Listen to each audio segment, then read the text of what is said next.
ஒரே நபருக்கு சத்தியத்தை சொல்லிட்டு இருக்க முடியாது. எந்த நாளைக்கு சொல்லிட்டு இருக்க முடியாது. குறிப்பிட்ட நாளுக்கு தான் அவங்களுக்கு சத்தியமும் ஊழியங்களும் ஊழியக்காரரும் கிடைப்பாங்க. அது பிறகு நாம் நடக்கணும். அதை கேட்டு நடக்கிறது தான் உண்மையான விசுவாசமும் நம்பிக்கையும். சத்தியத்தை கேட்டுட்டு ஆமேன். அருமையான தேவனுடைய பிள்ளை, நீங்கள் என்ன அறிங்களோ தெரியல. நான் என்னை பற்றி நான் அடிக்கடி சொல்கிறேன். நாங்கள் எந்த சபைக்கும் போய் ரட்சிக்கப்படலை. உங்களுக்கு தெரியும், அடிக்கடி நான் சொல்கிறேன். ஒரு சபையும் தெரியும் எனக்கு.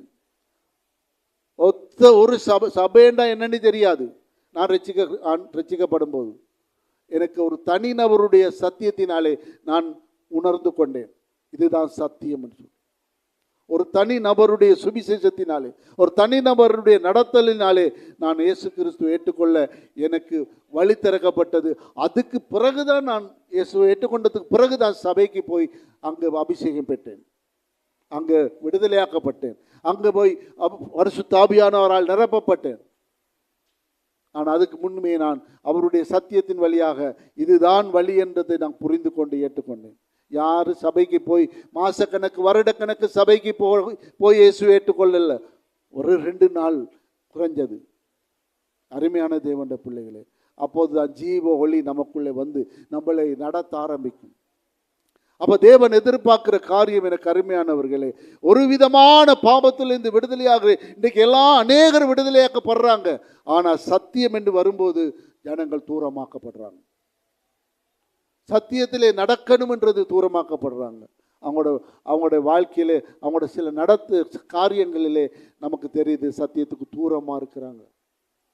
நீங்கள் ஆசீர்வதிக்கப்படுகிறீங்க. ஆமென் சொல்லுங்க. அல்லேலூயா. சத்தமாக சொல்லுவோம் அல்லேலூயா. நீங்கள் சத்தியத்துக்கு பயந்தவர்களாக இருக்கிறீங்க. அநேகர் சத்தியத்துக்கு பயந்தவர்களாக இருக்கிறீங்க. அநேகர் சத்தியத்தை கேட்குற ஆவல் உள்ளவர்களாக இருக்கிறீங்க. எனக்கு அன்றைக்கு ஒரு நாள் நம்முடைய ஒரு மூப்பர் சொன்னது ஞாபகம் இருக்குது. பாஸ்டர், நீங்கள் 1 மணித்தியாலம் பிரசங்கம் பண்ணுறது போதா பாஸ்டர் என்றார். எங்கேயுமே யாருமே சொல்ல மாட்டாங்க, எப்படா இவர் முடிப்பார், எப்படா வீட்டை போகும்னு சொல்கிறாங்க இடத்துல. எனக்கு அது என்ற மனசில் அப்படியே பதிஞ்சு இருக்குது. இப்படி யாருமே சொல்ல மாட்டாங்களே, அதுக்காக என்னுடைய பிரசங்கம் நல்லா இருக்குன்றதுக்காகல, அந்த வார்த்தையை கேட்க ஆசையாக இருக்கிறாங்களே, வாஞ்சியாக இருக்கிறாங்களே, அப்போ நாம் அதுக்காக பிரயாசப்படணும் என்ற ஆர்வம் நமக்குள்ளே வர ஆரம்பிக்கும். இப்படி கேட்கறதுக்கு மக்கள் இருக்கிறாங்க, அப்படி ஆசையோடு இருக்கிறாங்க. நம்ம பிரயாசப்பட்டாலும் பரவாயில்ல, அதுக்காக நாம் பிரயாசப்படலாம் என்று சொல்ல ஆர்வம் நமக்குள்ளே உண்டாகுது. சின்ன ஒரு வார்த்தை தான் அது நம்முடைய ஊழிய ஆர்வத்தையோ தூண்டி விடுகிறது. அதுதான் காரணம். இது எவ்வளோ பேசினாலும் அப்படியே இருக்கேன்னா அவங்கள விட்டு கொஞ்சம் தூரமாகிற வேண்டியதான். ஏன்னா அவங்க சரிப்பட்டு வரமாட்டாங்க, ஏலாது, அவங்கள சரிப்படுத்த முடியாது. ஆனால் ஒருவர் கேட்க சொல்லுங்க, நாங்கள் கேட்க ஆசையாக ஆர்வமாக இருக்கிறோம்னு சொன்னால் அவங்களுக்காக எந்த ஊழியக்காரனும் நிற்பான். ஆமேன்னு சொல்லுங்க. அல்லேலூயா. பாஸ்டர், எங்களோட வீட்டு கூட்டம் நடத்த வருகிறது, எங்களுக்கு ஆசீர்வாதமாக இருக்குது பாஸ்டர், நீங்கள் வாங்க, எங்களுக்கு பெலனாக இருக்குன்னு சொல்லி பாருங்க.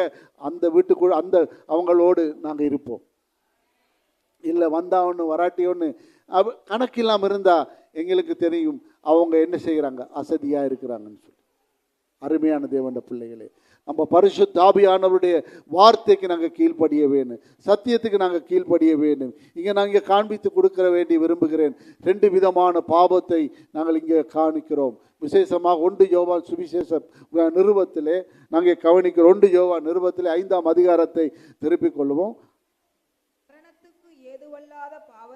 நல்ல கவனிங்க. மரணத்துக்கு ஏதுவல்லாத பாவத்தை தன் சகோதரன் செய்ய ஒருவன் கண்டால் அவன் வேண்டுதல் செய்ய கடவன், அப்பொழுது அவனுக்கு ஜீவனை கொடுப்பார்.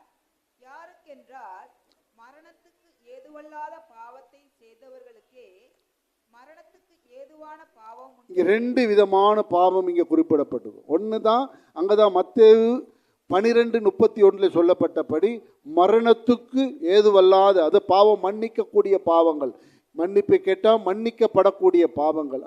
இன்னமொரு விதமான பாவத்தை இங்கே சொல்லப்படுகிறது. அப்பொழுது அவனுக்கு ஜீவனை கொடுப்பார். யாருக்கென்றால் மரணத்தை ஏதுவல்லாத பாவத்தை செய்கிறவனுக்கே. இங்கே 2வது சொல்றாங்க, மரணத்துக்கு ஏதுவான பாவமும் உண்டு, அதை குறித்து வேண்டுதலால். நல்ல கவனிக்கிறீங்களா? ஆமென் சொல்லுங்க. கவனிச்சா அல்லேலூயா. மரணத்துக்கு ஏதுவல்லாத இந்த ஏதுவான பாவத்துக்கு அல்ல.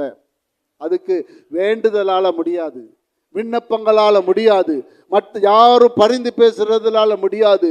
அந்த பாவம் விடுதலையாக்கப்பட வேணுமானா சத்தியத்தை அறிந்து விசுவாசித்து ஆண்டவராய் இயேசு கிறிஸ்துவை மனப்பூர்வமாக ஏற்றுக்கொண்டு அவரை பின்பற்றும் போதுதான் அந்த பாவம் மன்னிக்கப்படுகிறது. ஹல்லேலூயா. அப்போதான் பரிபூர்ணமாக்கப்படுகிறான். ரெண்டு விதமான பாவத்தை தெளிவா அப்போஸ்தலனாகிய யோவான் பிரித்து காண்பிக்கிறார். அது சத்தியம். மற்ற காரியங்களை ஆண்டவர் என்ன சொல்றார்? மன்னிக்கிறார். இந்த காரியங்களுக்கு வேண்டுதல் பண்ணி முடியாது. நாம வேண்டுதல் பண்ணுகிறோம், இந்த ஆண்டவரை நாங்க மன்னிக்கப்படாது. அவன் ரட்சிக்கப்பட வேணுமன்னா அவன் விசுவாசித்து தேவனை அறிக்கை செய்ய வேண்டும். நம்ம வழியை மட்டும்தான் காட்ட முடியும். வா என்று கூப்பிட முடியும், இயேசு ஏற்றுக்கோடி சொல்ல முடியும். ஆனா ரட்சிக்கப்படுகிறதும் ரட்சிக்கப்படாதிருக்கிறதும் விடுதலையாக்கப்படுகிறதும் விடுதலையாக்கப்படாததும் யாருடைய கையிலத்துல இருக்கு? அவனுடைய கரத்திலே தேவன் வச்சிருக்கிறார். அவன் தேவனை அறிந்து விசுவாசித்து மனப்பூர்வமாய் இயேசுவை ஏற்றுக்கொள்ள வேண்டும். ஏற்றுக்கொண்டு பாவத்திலிருந்து விடுதலையாக்கப்பட்டு சத்தியத்துக்கு தன்னை கீழ்ப்படுத்துகிறவனாக மாற வேண்டும். அப்பொழுதுதான் சத்தியம் நம்மளை நடத்த ஆரம்பிக்கும். ஆமென் சொல்லுங்க. வேதம் சொல்லுகிறபடி சத்தியத்தை அறிவீர்கள், சத்தியம் உங்களை நடத்தும். அறிய நடத்த ஆரம்பிக்கும். விடுதலையை கொடுத்து நடத்தும். அருமையான தேவனுடைய பிள்ளைகளே, அதில் நாம் கவனம் வைக்க வேண்டும். நாம் கவனம் வச்சிடக்கூடாது. அது மாற்றும். ஏற்கனவே சொல்லப்பட்டபடி பாவத்தை மன்னிக்கிறார் என்ற பகுதியில் மட்டும் நாம் கவனத்தை வச்சிட்டோம்னா, சத்தியத்தை நாம் கவனம் இல்லாமல் இருப்போமானா நாங்கள் பரிபூர்ணப்பட்டவர்கள் அல்ல. ஆமென் சொல்லுவோமா? பரிபூர்ணப்பட வேண்டும். உங்களுக்கு ஞாபகம் இருக்கும், தேவனிடத்து ஆண்டவராய் இயேசு கிறிஸ்துவிடத்தில் ஒரு வாலிபன் வந்து கேட்கிறான், நித்திய ஜீவனை அடைய வேணுமடா என்ன செய்ய வேணும்? ஆண்டவர் ஒரு காரியத்தை சொல்றான். 10 கட்டளை அவன்கிட்ட ஞாபகப்படுத்துறான். கட்டளைகளை கடைப்பிடி அப்படின்னு சொல்லி. அவன் என்ன சொல்றான்? அவன் எல்லாம் சிறு வயது முதலே நான் கடைப்பிடிச்சு தான் வர்றேன். அப்போ ஆண்டவர் என்ன சொல்றார்? நல்லது, நல்ல விஷயம், நல்ல ஆமேன். அநேக பாவங்களை விட்டு இருக்கிறாய், நல்ல விஷயம். ஆனால் இன்னும் ஒரு விஷயம் இருக்கின்றார். ஆமேனா? சத்தியம். அதுதான். ஆமேன் சொல்லுங்க. அதுதான் சத்தியம். அந்த நல்ல விஷயங்களை நீ விட்டுட்டு வந்திருக்கிற நல்லது தான். ஆனால் நான் சத்தியத்துக்கு நீ தூரமாயிருக்கிறாய், சத்தியம் உன்னிடத்துல காணப்படல என்றது தான் அடுத்த காரியத்தை சொல்ல வர்றாரு. அருமையான தேவனுடைய பிள்ளைகளே, இன்றைக்கு இந்த காரியத்தை இந்த வருஷத்திலே கடைசி 3வது வாரத்தில் இருக்கிறோம். என்னுடைய இருதயத்திலே ஆண்டவர் ஏவின இந்த காரியத்தை இன்றைக்கு உங்களோடு பகிர்ந்து கொள்ளும்படியாக. ஏன்னா இந்த வருஷம் முழுதும் ஏராளமான செய்திகளை நம்ம கேட்டுட்டோம், ஏராளமான காரியங்களை நாங்கள் பார்த்துட்டோம். இந்த வருஷம் முழுதில் இப்போ புது வருஷம் அது சோதனை வருகிறது. எத்தனை பேருக்கு உற்சாகமாக இருக்குது? நாங்கள் கற்றுக்கொண்ட காரியங்களை கடைசி புது வருஷத்துக்கு எப்படி சோதனைக்குள்ளே கடந்து போக எத்தனை ரெடியாக இருக்கிறீங்களா? ஹல்லேலூயா. நாங்கள் அதில் பாஸ் ஆக வேண்டும். நாங்கள் இந்த வருஷம் முழுதிலும் கற்றுக்கொண்டோம். என்னத்தை கற்றுக்கொண்டோம்? ஆண்டோட சத்தியத்தை நாங்கள் கற்றுக்கொண்ட காரியம் இன்றைக்கு இது 3வது வாரம். அடுத்தது 4வது ஒரு வாரம் தான் இருக்குது. அடுத்தது நாம் நத்தால் புது வருஷத்துக்குள்ளே கடந்து போகிறோம். அருமையான தேவனுடைய பிள்ளைகளே, ஹல்லேலூயா. கர்த்தர் நல்லவராக இருக்கிறார். நம்ம அறிந்து கொள்ள வேணும், ஆண்டவரிடத்தில் நாங்கள் சத்தியத்திலே நடக்கிறோமா என்பதை நாங்கள் நம்மை நாமே சோதித்து அறிந்து கொள்ள வேண்டும். வேதத்தில் தன்னைத்தானே நிதானிக்கிறவன் நியாயம் தீர்க்கப்படான் என்று சொல்லப்பட்டிருக்கிறது.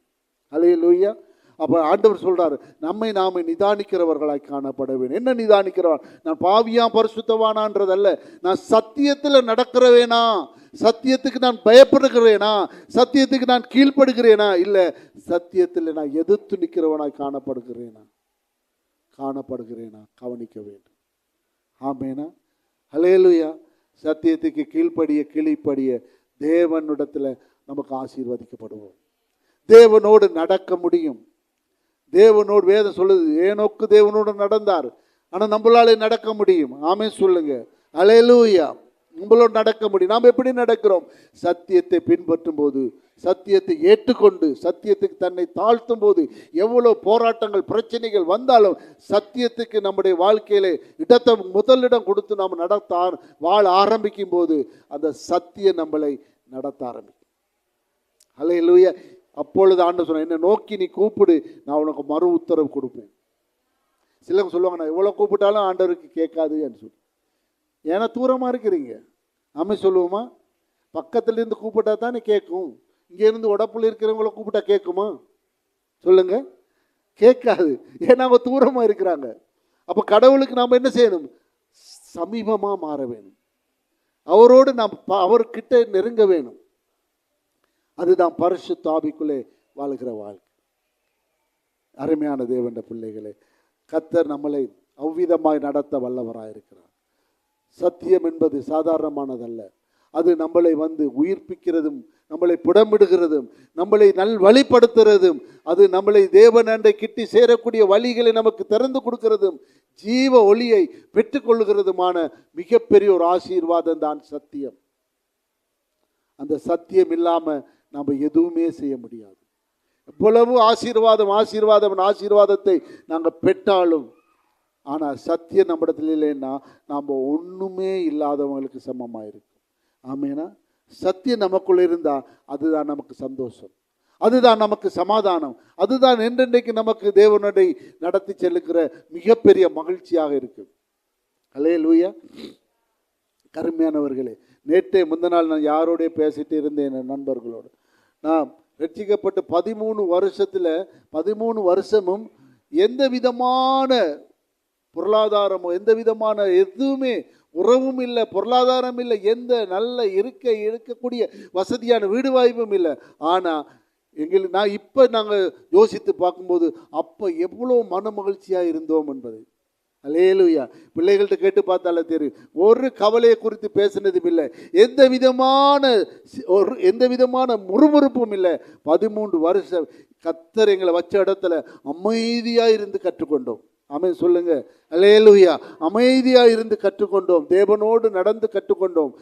அப்போதான் ஆண்டவர் அநேக பாடல்களை கொடுக்கவும் அநேக காரியங்களை செய்யவும் என் இருதயத்திலே ஏவிக்கொண்டே இருந்தது. அப்போ பாருங்க, தேவனோடு நம்ம நெருங்க நம்ம உண்மையாக தேவனோடு நெருங்க அவர் நம்மளை நடத்த ஆரம்பிக்கிறார். அல்லேலூயா. இன்றைக்கு வந்திருக்கிற சகோதரனே சகோதரியே, நல்ல கவனிங்க. இன்றைக்கு எந்த நாளும் உங்களுக்கு யாருமே பின்னால் வரமாட்டாங்க. நீங்கள் உங்களை தேவனோடு நடக்க பழகி கொள்ளுங்க. ஆமென் சொல்லுங்க.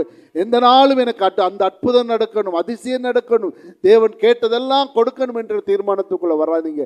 நீங்க தீர்மானம் பண்ணுங்க, நான் தேவனோடு நடப்பேன், தேவனுடைய வார்த்தைக்கு நான் என்னை கீழ்ப்படுத்துகிறேன், நான் பயபக்தியாக அவரை ஏற்றுக்கொள்கிறேன், வார்த்தை என்ன சொல்லுகிறதோ அதன்படி நடக்க நான் முயற்சி பண்றேன். ஆமென் சொல்லுங்க. ஹல்லேலூயா. தீர்மானிக்கிறேன், தீர்மானங்களை நிறைவேற்றுகிற தேவன். ஹல்லேலூயா. வேதம் சொல்லு, உன் இருதயத்தின் வேண்டுதல்களை நிறைவேற்றுகிறார்.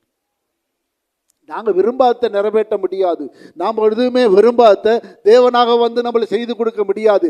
ஆண்டவர் சொல்ல, உன் இருதயத்தின் வேண்டுதல்கள், நிறைவுகள், யோசனைகளை ஆண்டவர் நிறைவேற்றி கொடுப்பார். ஹல்லேலூயா. சொல்லுங்க, ஆமென் சொல்லுங்க. ஹல்லேலூயா. அருமையானவர்களே, ஹல்லேலூயா. இன்னும் ஒரு கடைசியாக ஒரு வார்த்தை நாங்கள் வாசித்து நாங்கள் கடந்து செல்ல போகிறோம்.